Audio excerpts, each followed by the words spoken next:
Hello, I'm Robert Kelly, and today on Record All Monsters, Son of Godzilla, and a Sea of Imitators.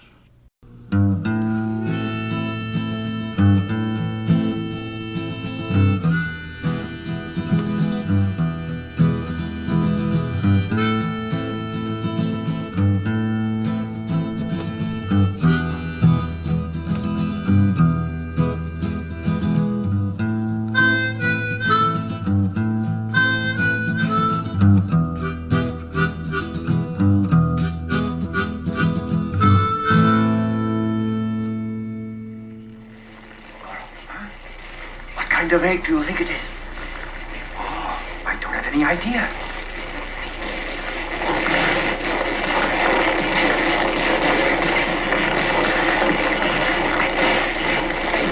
Oh, the shell's cracking.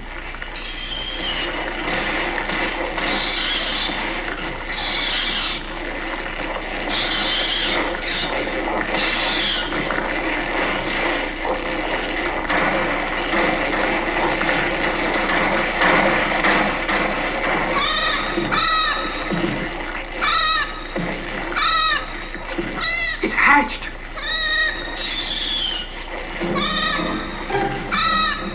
It looks as if it's a baby Godzilla.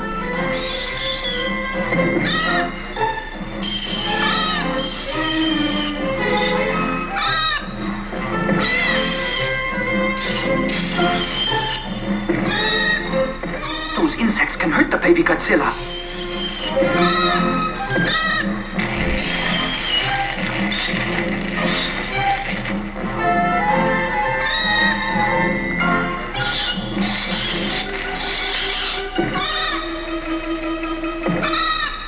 1967 had proved two things to the Godzilla creatives at Toho.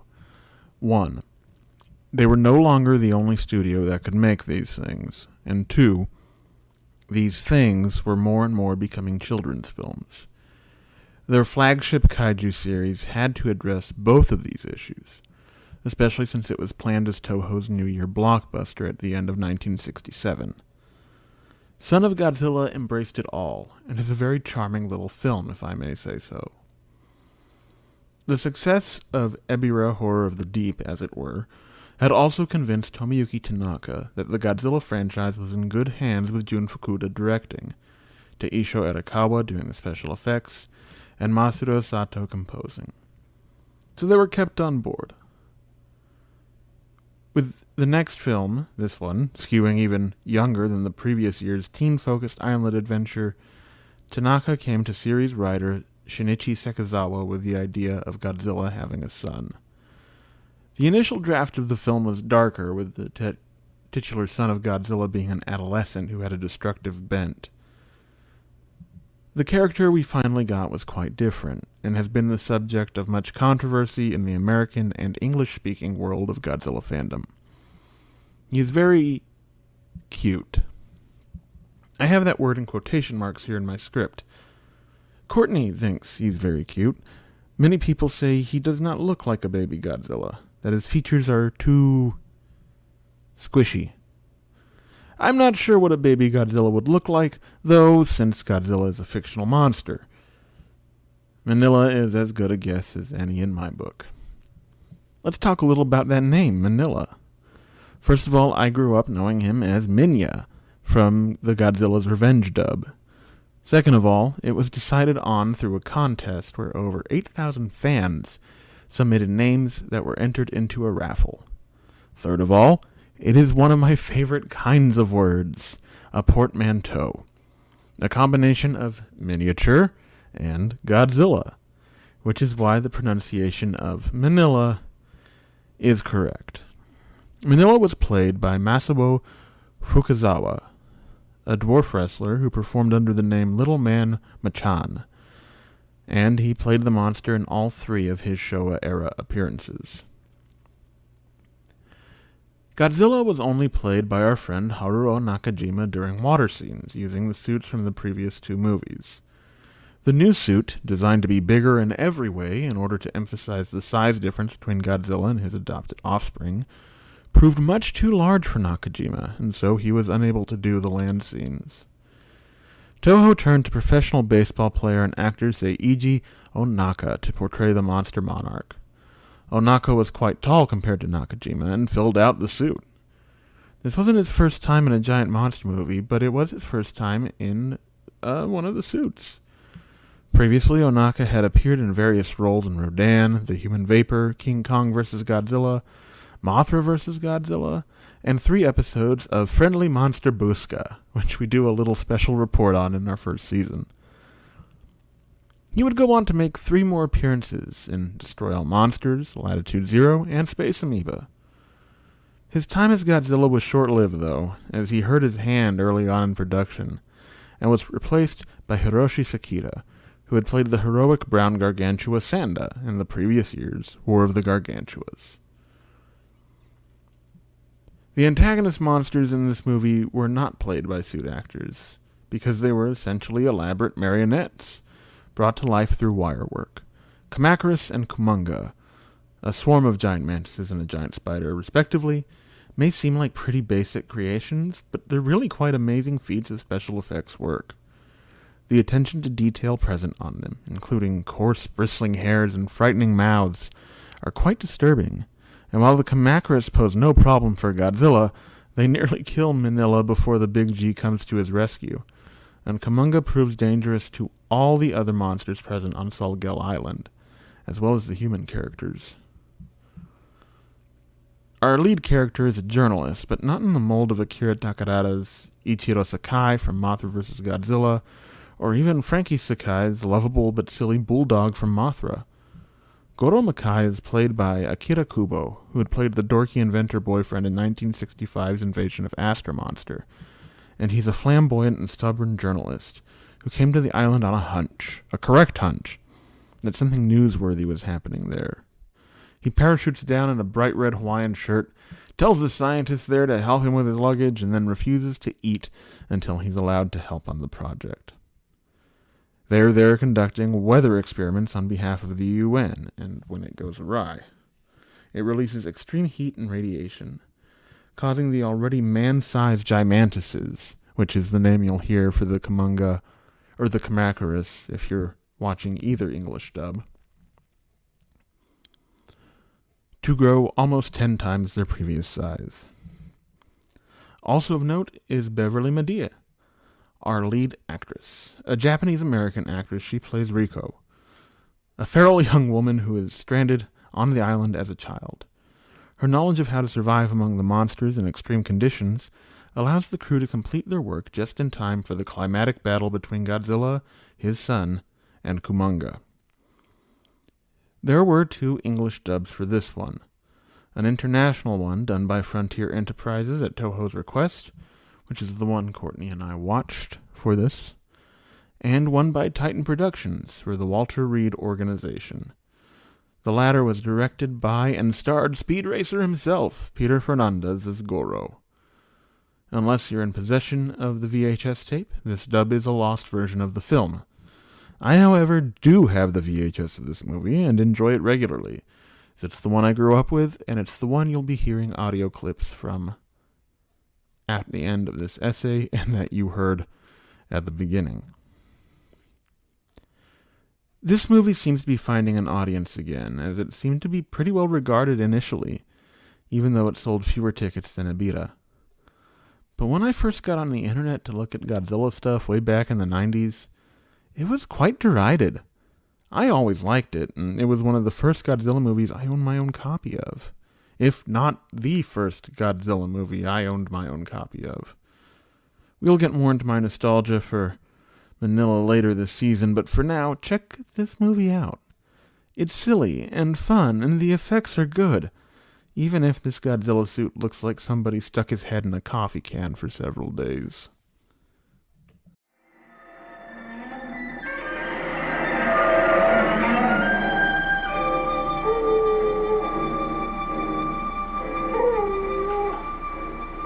Poor Godzilla. They'll both be all right, I guess. They'll hibernate, that's all. Hibernate? Uh-huh. And they'll wake up when it gets hot again. I see.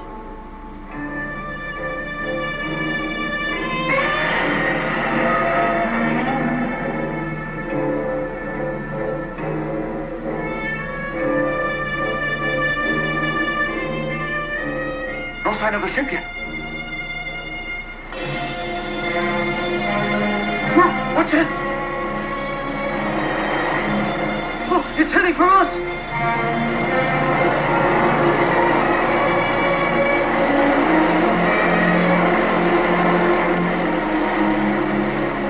It's a submarine!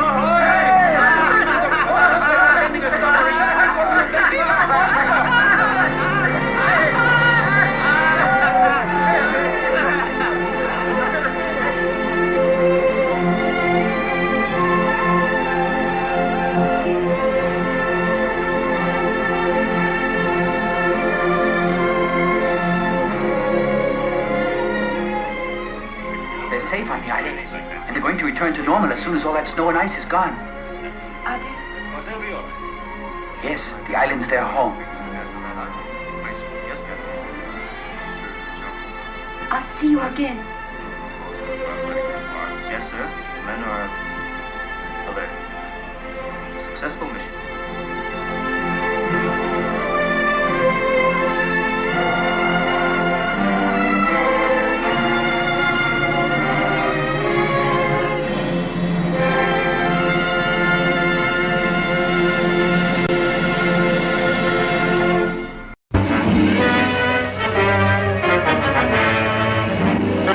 A spine-tingling, nerve-shattering podcast featuring all your favorite monsters. You won't believe your ears when you listen to Monster Kid Radio. Hear your host, Derek M. Cook, and his ever-rotating stable of guests discuss your favorite classics and sometimes not-so-classic monster movies. Subscribe to Monster Kid Radio through iTunes or Stitcher, or visit monsterkidradio.net before the next weekly episode of Monster Kid Radio. Go through the archives for interviews with Sarah Karloff, Victoria Price, and Joel Hodgson. Listen to discussions about movies like Creature from the Black Lagoon, Island of Terror, and King Kong. And don't forget convention coverage from Monster Bash and the H.P. Lovecraft Film Festival, Classic Monsters, Modern Talk, and the Head of Rondo Hatton, only on Monster Kid Radio.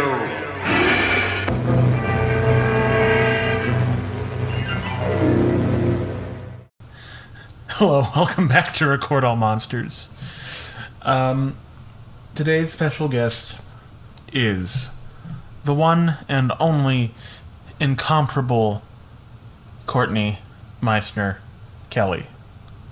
Hi. She's over there. You can't see her, but you can hear her because this is a podcast. Yep. It's me. And we are here to talk about Son of Godzilla. I love it. A few weeks ago, last month, I was on Monster Kid Radio talking about the movie Konga, and the question came up during Derek's game on that show, the Classic 5. Which do you prefer, Son of Kong or Son of Godzilla? And I said Son of Godzilla. And he said, I think that I'm the only person who's ever picked Son of Godzilla.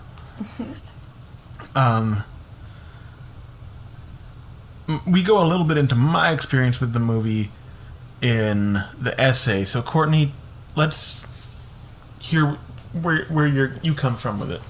Well, it was one of the first ones that you showed me, because after I saw Godzilla's Revenge, I was obsessed with Minya, so I made him show me all the ones with Minya.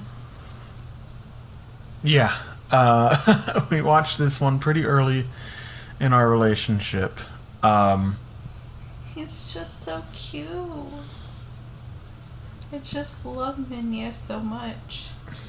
And I know a lot of people don't, and that's fine, but don't be a jerk about it. Well, and that's interesting that a lot of American or English-speaking fans don't like him at all. But if you don't like something, you don't have to hate it. Yeah, well, and that's the thing. Like, well, for one, Minya is apparently very popular in Japan. Oh, good. And always has been, from my sources. That makes me happy. I love Minya. I always have since I was little. First of all, I'll make a note on Minya that we're saying here. That is a habit Courtney got from me because I grew up with Godzilla's Revenge, where that is his name. Minya. I know that it's Manila, and I try to say Manila in scholarly circles. in serious film discussion circles. But to me, he's Minya. It's his real secret name. Same. So, Courtney, why don't you tell us a little bit about what you think of this movie? Not of Minya, of the movie. It's fun. Like, I think, well, let's see. Let me consult my notes here. The music is great. Masaru Sato, this is his third Godzilla score. Amazing. I like how it starts off and, like, the Minya theme is, like, skipping and ambling, kind of. It's, like, made for that. I love the design for the giant mantis. Yeah, that's another note to make. In both English language dubs, for some reason, he's called the praying mantises are called Gimantis. Yes. Their official name is Kamakarus. But Gimantis sounds stupid and fun. Yes, it does. And the spider is Kumonga. That's a cool name. In Japanese, and every other movie it appears in. But again, in both English dubs, it is Spiga or Spiga.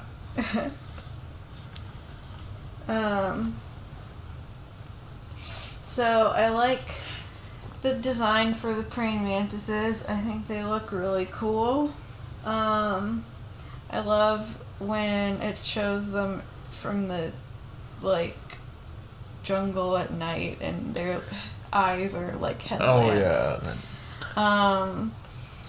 I'm assuming that the people who made Coraline saw that because there's a part in that wonderful movie it's not in the book, which is also wonderful, but where the other father comes out and he's riding a praying mantis through the garden and it has headlight eyes like that.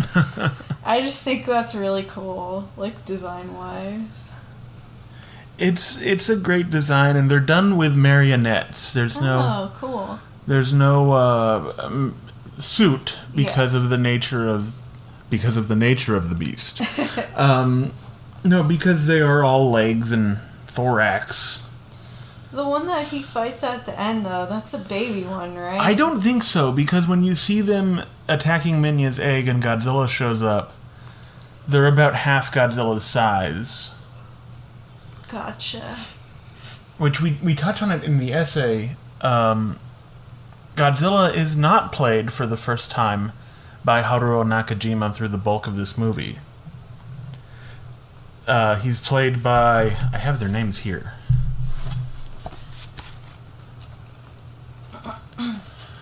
They are played by Seiji Onaka, who played Godzilla for one scene before he broke his wrist. He's a baseball player, was a baseball player. I think he's alive.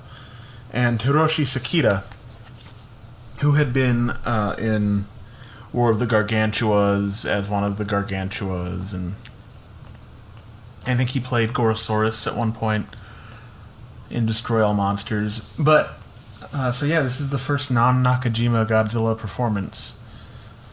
I like it because Godzilla is like a frazzled single dad and he's like just doing his best, trying to like sleep. He's trying to sleep a lot of times and also make sure that no other monsters eat his son, and also trying to teach him how to Godzilla. This movie formulated a lot of my...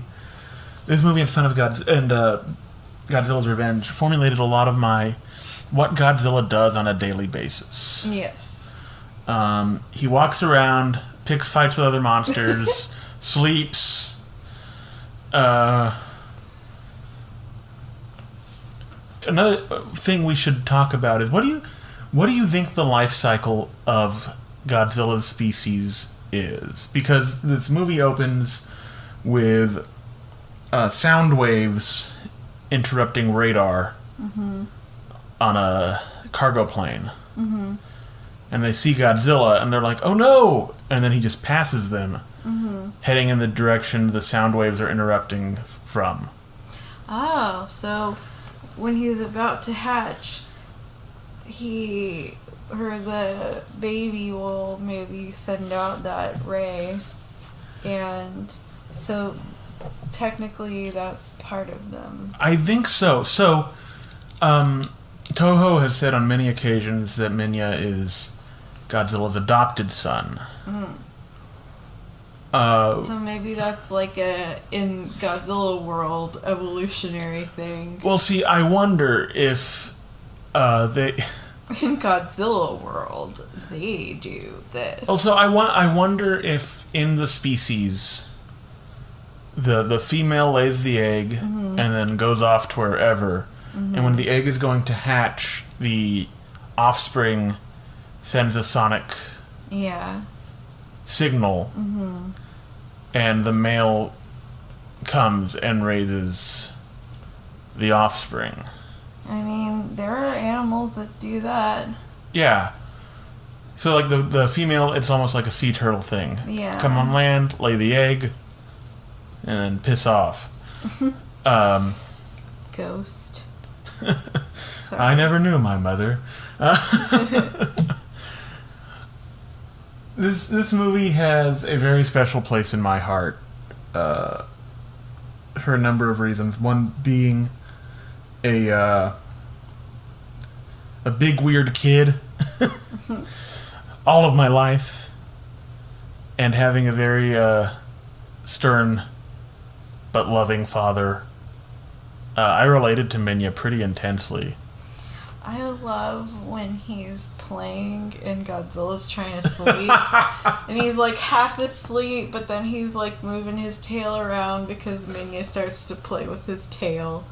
And it's just such a cute little moment. It's a character moment. Yes. And I think this movie does a lot for, depending on your view, good or ill, in the humanization of Godzilla. Mm-hmm. He looks so tired. Oh, God. Yes, this Godzilla's design is weird, and it's because they were trying to bulk the suit up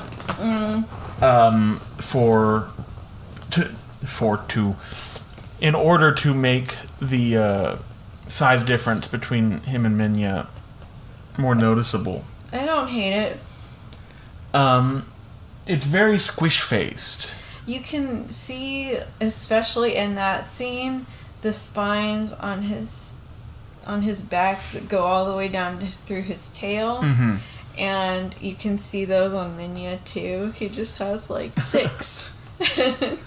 Well, Minya has so many little smaller ones. Yeah, and little so baby plates. I figure that maybe like as he grows, they like kind of like tectonic plates crash into each other. Oh, yeah. And then maybe fuse because he has so many more.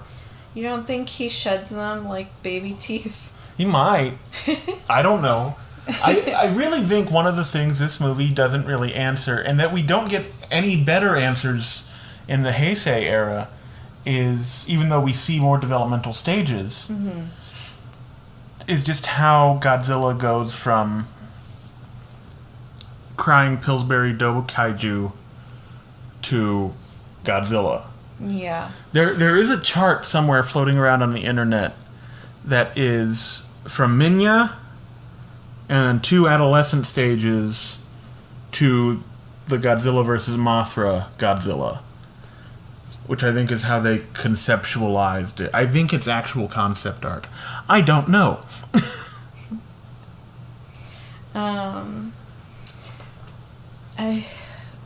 Looking at my notes, the whole thing with the science experiments was like, all of those places, the jungle, quote unquote, the African desert, quote unquote, like...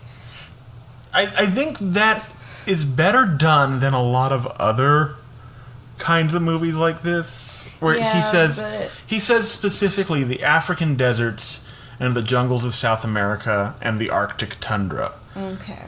So, it's not just, here are places where brown people live. It is, here are remote places. Gotcha. And it's also not, he's not saying, like, the Brazilian rainforest. Yeah. And all of Africa. Yeah. There's, I wrote, what's for supper tonight? Butt water laundry salad.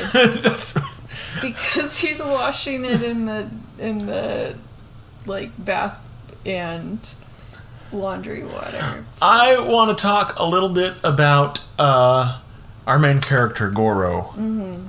What do you think of him? He's kind of dumb. I really like him. He's very dumb. He's dumb, but like he's good-hearted. He just wants to help. I believe in the language of the kids today, he's what they call a himbo. Which, unrelated, I was talking with someone about the movie Yojimbo, and they kept saying Yohimbo. It's a Yeep. very different word. Yeep. Let's see. I was looking at these, and like the whole thing with their experiment is like meh. Like they're just like, we're gonna save everything by tampering with nature because nothing bad has ever come of that. We're gonna tamper in God's domain.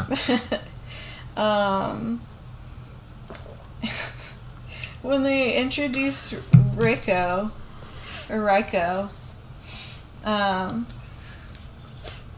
it's like, point your light at it, at whatever it is, because something steals his laundry. His laundry, and they're like, what was that? What is it? Shine your light over there. I don't know why, but that made me laugh quite a bit. In my head, I was thinking when that part happened, I'm thinking of Homer talking to the voice actress for Itchy and Scratchy. And she goes, that's right, she's a lady.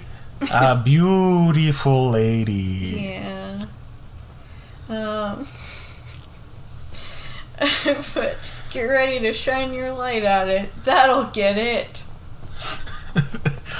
But it ends up not being an it. It's a lady who is the daughter of the scientist who was originally working on this project. Yes, and she's played by the actress Beverly Madea. Well, like, American-Japanese actress. when she leaves, because she leaves with them at the end, like, all I can think of is, like, she has such this like, cool, happy life, seemingly, on the island. And she's gonna have to go and, like, get a job and, like, learn about money and, like, have to figure out how, like, cars work, that sort of thing. Like, it's, like, maybe leaving the island wasn't such a great idea. Well, but she wanted to go. That's true, I guess. And remember, she grew up with people in civilization. Oh, no, I thought she said she was born there, and her mom died having her. Maybe. Yeah. Maybe I'm misremembering. So she's just, like, gonna go with these randos. She's in love with Goro, the first man she ever saw. Gorosaurus. For real. There are so many Godzilla characters named Goro. We'll meet a few more. Minya's egg. I liked the design on that, the spray paints. I just noticed that it was spray paint, and I was like, ooh, like Homer, like, waggling his fingers while looking at Donut's face. Can you hear my fingers? Poor Mania wasn't done cooking when they knocked him out of his That's shop. another thing. When people always talk about how ugly he is. He's not ugly, he's cute. When people He's always weird talk and about how cute. ugly he is, I want to say it's because he wasn't done. He was getting ready to hatch, but he wasn't done. Also, when he was, like, cracked out of his egg by these things trying to trying to stab him with their claws. Like, because usually when animals hatch out of eggs, they imprint. On the first... Yes. So I'm real glad that the first thing he saw was the ground. Well, when they're poking him with their claws, and the like material on the skin is like it's like indenting, and it's like going. Which the actual sound effect is very good. It's like it sounds like what you think that would sound like. Yeah. But my brain's making it go. And I love it. I like how Godzilla's entrance is done, where he like strolls up swimming. That's the only scene that Haruo Nakajima was Godzilla in. I like how that was done, and how Godzilla basically says, "Don't talk to me or my son ever again" to the Gigantus. I really like Minya's little noises. I know that some of them are like donkey sounds, kind of. Eesh. Yeah. And then like almost a cat sound. When he's screeching when he's fighting the Kamunga. So cute. I put, "Oh, Minya's little cry is so sweet, and he hasn't even gotten to stand up yet." Love that fiery mantis leg in the air shot. Where they just fling it. Godzilla's like, "Take that." It was, I like how Reiko is friends with Minya, and she makes this little like call for him, and he comes immediately and like wags his tail like a little dog, and he's already eaten fruit from her like a champ. I love when Godzilla rides his father. When Minya rides Godzilla's tail? When Minya rides Godzilla's tail. It's the most adorable thing. There was a fatherhood PSA that used to air like on Saturdays with that clip. It's so cute. And it would be playing that song, "People, let me tell you about my best friend." And I always remember that. Nice. Yeah, it's really cute. There's let's see. I like how happy and excited Minya gets when he sees Reiko. And it always makes me kind of sad whenever he sees them and they're trying to set the antenna machine up. Yeah. And he comes up and he's all excited, and then they're like, "Go away! Go on!" And he's just like, "Oh, okay." And then he like kicks a rock and stuff. Like poor Minya. He just wanted to see his only friend. Everything else wants to eat him or fight him. And then that end, so they have that big battle, and it really doesn't look good for Minya. And I was like, "Robert, I know that Minya lives, but every time I watch it, I'm like, because he's not doing well."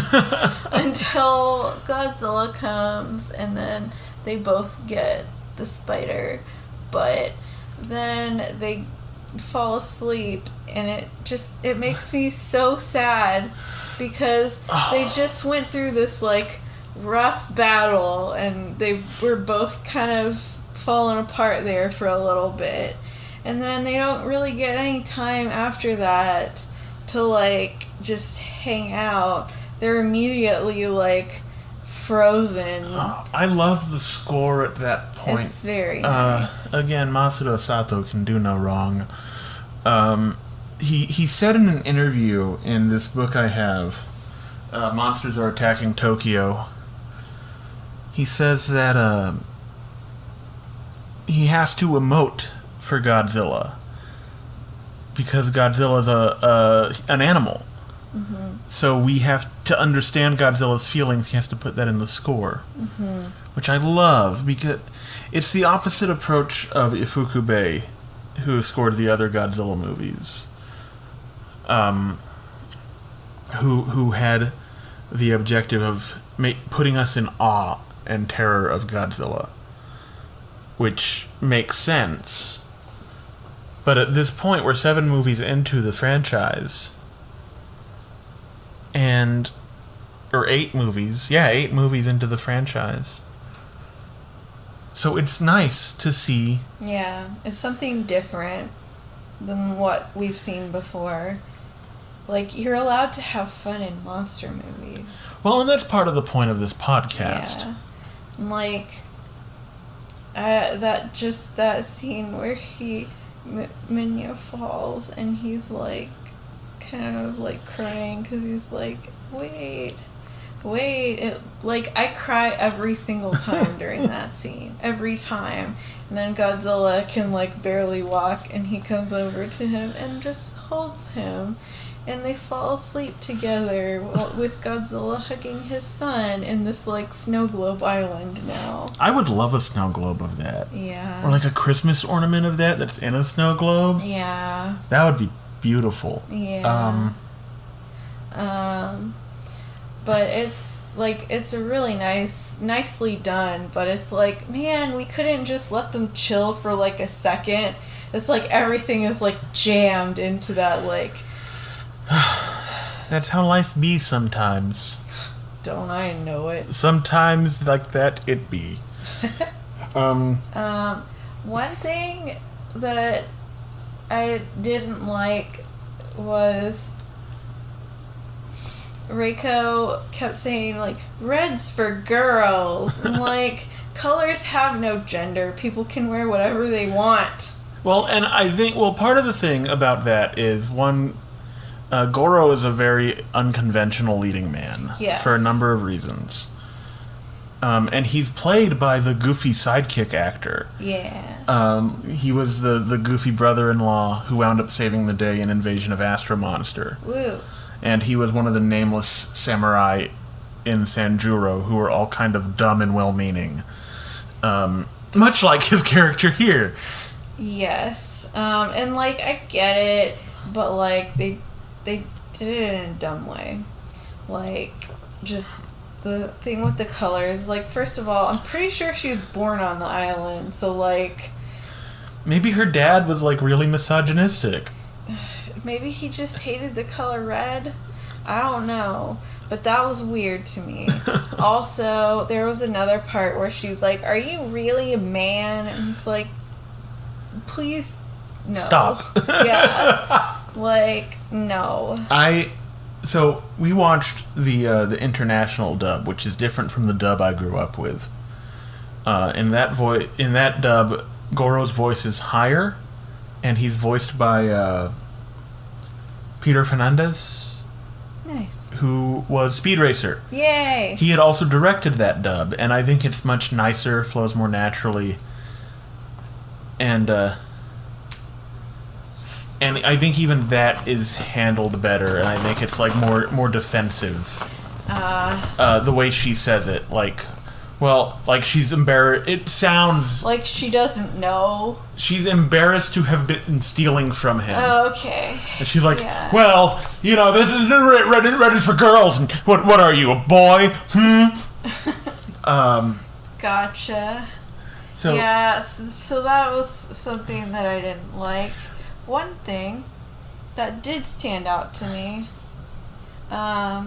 was when one of the scientists, after he is given the hot red water that cures them of their mysterious fevers, he wakes up and he's kind of like, he's having a PTSD episode, which, like, the more that I think about it, like, where was a lot of that front fought in these sorts of islands. Well, this was filmed in Guam on location. So, like, the fact that he was sick and probably is like, I don't know where I am, and he has the gun and he just like shoots it into the air because he's like, literally, it looks like he's having a flashback. And he winds up shooting the leader of the expedition, the professor, in the arm. Yeah. But I thought that was really interesting because you don't really see that in... I think this movie has a lot more strengths than especially American and English-speaking Godzilla fans are willing to acknowledge. And that's one of... There's this... Excuse me. There's a whole undercurrent of healthy versus toxic masculinity. Probably wasn't intentional in the script. Mm-hmm. And you see this in all of the characters. From Raiko's aggressive gendering of, the clothes and the colors. But she's like figured everything out herself, pretty much. Yeah. Well, but then also they joke several times about Goro doing like the mom jobs around the camp. Yeah, because he's not a scientist, he is a reporter. He's not a scientist or a soldier like the rest of them. Yeah. And he's also, I don't know if this is just me, but he seemed a lot younger.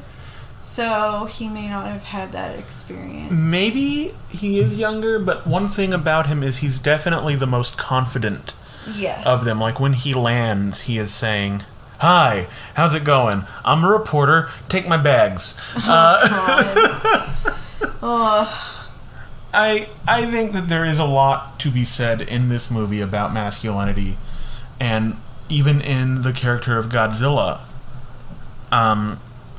Because we see him make choices, embracing traditionally feminine roles to stay with the child and raise the child. In the original draft of the script, and it was even filmed, but they decided not to do it, Godzilla left Minya on the snow.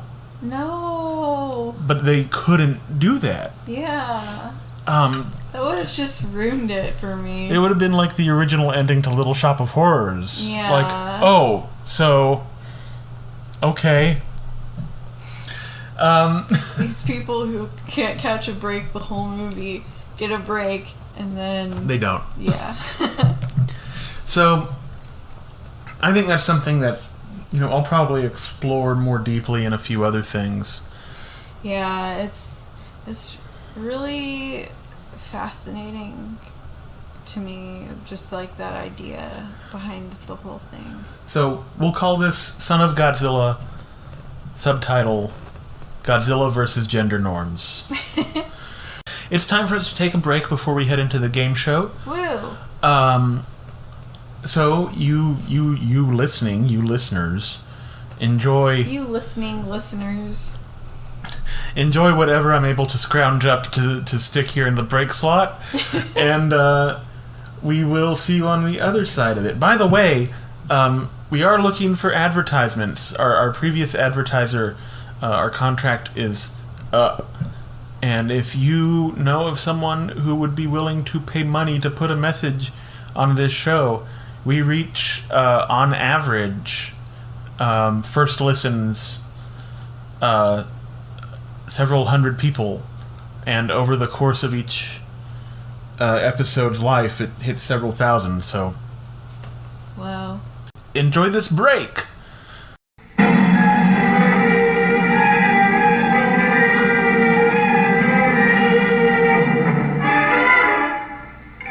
mightiest monster the world has ever known. The mightiest egg the world has ever known. Introducing the Son of Godzilla.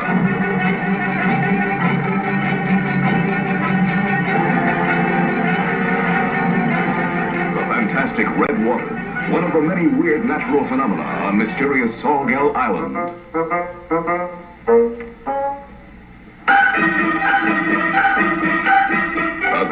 scientific experiment begins. Try another frequency. What is it? It seems as though something's jamming the wavelengths. Son of Godzilla, a rollicking monster spectacular.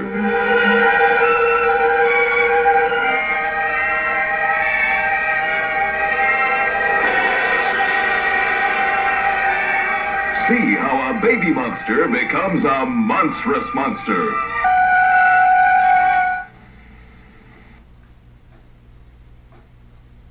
Hello, welcome back to Record All Monsters one more time. We're here with Courtney to play our game, which is called Son of Gods. Okay, so while I was doing research on this episode's movie, whenever I went online, they always asked me if I meant Son of God, a 2014 drama about the life of Christ that was edited down from a miniseries about the Bible on the History Channel. While I did eventually train my search engine to fill in that extra ZILLA, this got me thinking about the game for this episode, and how many other religions have gods who had more than one begotten son? Born of the Father before all ages, God from God, light from light, true God from true God, begotten not made, one in being, consubstantial with the Father. Excuse me, my Catholicism is showing. Anyway, answer true or false if this Greek demigod or hero is the child of the Greek god or goddess I ask you. Okay. We wanted to sacrifice some goats and have a feast if you won, but we couldn't get the permits, even though I do work for the city, so there will be no prizes or penalties. Ah. Question 1. Was Dionysus, god of wine and revelry, the son of Zeus and the mortal woman Semele? Yes. Yes. And no. While Zeus is pretty uniformly considered Dionysus' daddy, his maternal heritage changes from story to story. In several popular tellings, yes, Semele is his mother. Either way, I'll give this point to you. Yay. We just got a book in by, it was like a graphic novel. Ah. George O'Connor, I think, is the author. Uh-huh. But yeah, it's a graphic novel about Dionysus. That's how I remember. Ha. Question 2. Was Theseus, who slew the Minotaur and solved the labyrinth of King Minos of Crete, the son of Zeus? No. You're right, he was not. He was the son of Poseidon. Ha. The paternity lawsuits for those two guys must have cost the Olympians a fortune. Question 3. Was Tantalus, from whose name we get our word tantalize, a son of Zeus? No. Well, he was. And his mother was a nymph named Pluto, whose father may have been Cronus, the Titan, which would make her Zeus's half-sister, which is very, very icky. Yes. So you're 2-1. Question 4. Was Peleus, king of Iolcus, and enemy of Jason, the son of Poseidon? Yes. Yes, he was. I won't get into the story because it is very long and icky, but both he and his twin brother Neleus are the sons of Poseidon and the mortal woman Tyro, who seems to have had a thing for water deities. And finally, question 5. You've only missed one question. Yay. I read a lot of Lore Olympus. So you've already won. Was Hercules the son of Zeus? Yes. Wrong. What? I know what you're thinking. I saw the Disney movie. But guess what? Disney lied to you. Damn it. Hercules was the son of Jupiter, the chief god of the Roman pantheon, whereas Zeus was the chief of the Greek pantheon. he did have a son who would be considered the equivalent to the Roman Hercules, named Heracles. Wait, so isn't that the same thing? Yes, but I'm being a pedantic nerd. Okay. So then I don't get it wrong. Well, either way, you win the game show. Because Courtney, it's the same. You won either way. Same god, different names. You won either way. And to celebrate, we'll have Wagyu burgers for dinner. They came in a box. From Spain. No, I don't know where they came from. I presume they're American. I try to buy American meat when I have to buy meat. Okay. So that was the game, Courtney. You win. Yay. And I hope you enjoyed it. Indeed. You know, it's funny. You always have you always rapid fire your answers. Yeah, because if I start thinking about it too much, then I start second guessing myself, and nobody has time for that. What a story, Mark. So that's going to do it for this episode. Since Courtney's been doing the outros with me, we're not going to cut to that wah sound that I normally cut to. And we're just going to go straight into the outros here. Courtney, where can people find you? You can find me at all the Record All Monsters stuff. Or you can follow my public Insta, which is See Mice Art Stuff. Mice is spelled M-E-I-S-S. Yes, it is a pun. It's like see mice. Like, Yeah. do you see the mice? The mouses? And yeah, that's where you can find me, and I will be back. Yes, Courtney is going to be here for Minya's 2 starring films. Yes. And those aforementioned Record All Monsters socials are on Twitter at Monsters Record, on Instagram at recordallmonsters.pod, and on Facebook you just search Record All Monsters Podcast like this, and it comes right up. Robert was on a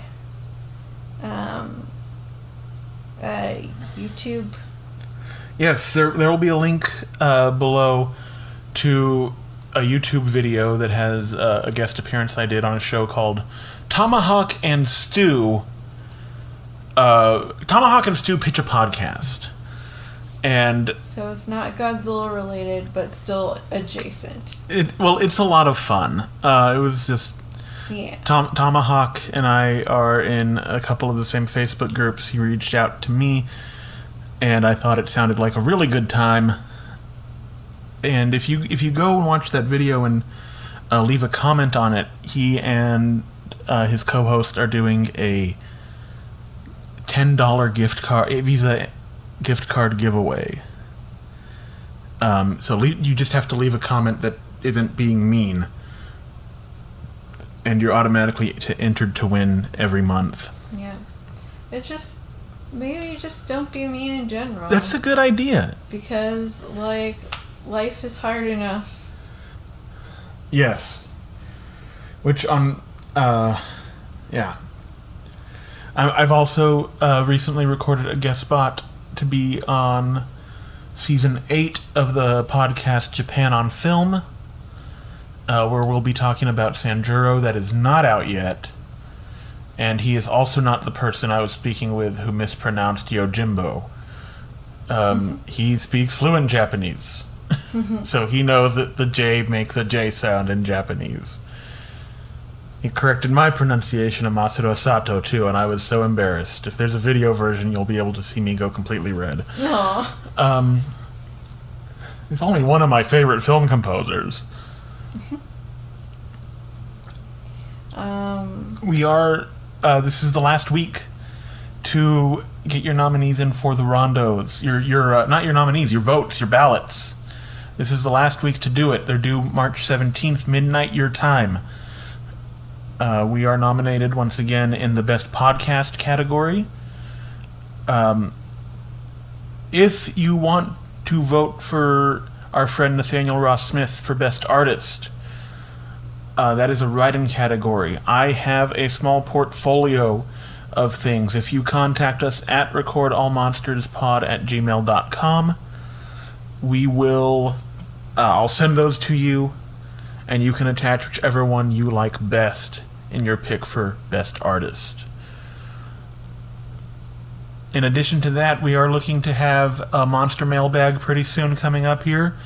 So if you have questions, comments, or concerns about this season, you can send them there. We will read them on the air. I also wanted to read a 5-star review we got. Oh, yay. Yes, it's very nice. Very nice 5-star review that we got on Apple Podcasts. I don't use Apple to listen to or release this show, so I have to periodically go and look.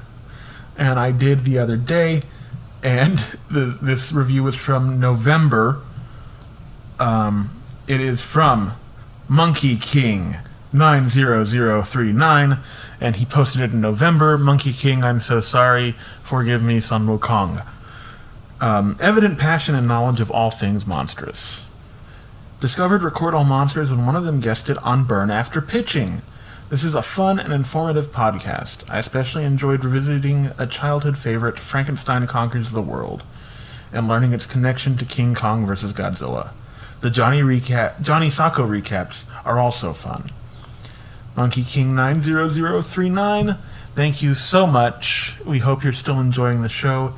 We are sorry for that brief, unscheduled hiatus we had at the end of November, but we hope you're back with us and still enjoying it. Yes. And we are thinking of our friends in Ukraine. Yes. And those in Russia who are kind of caught in the crosshairs of this.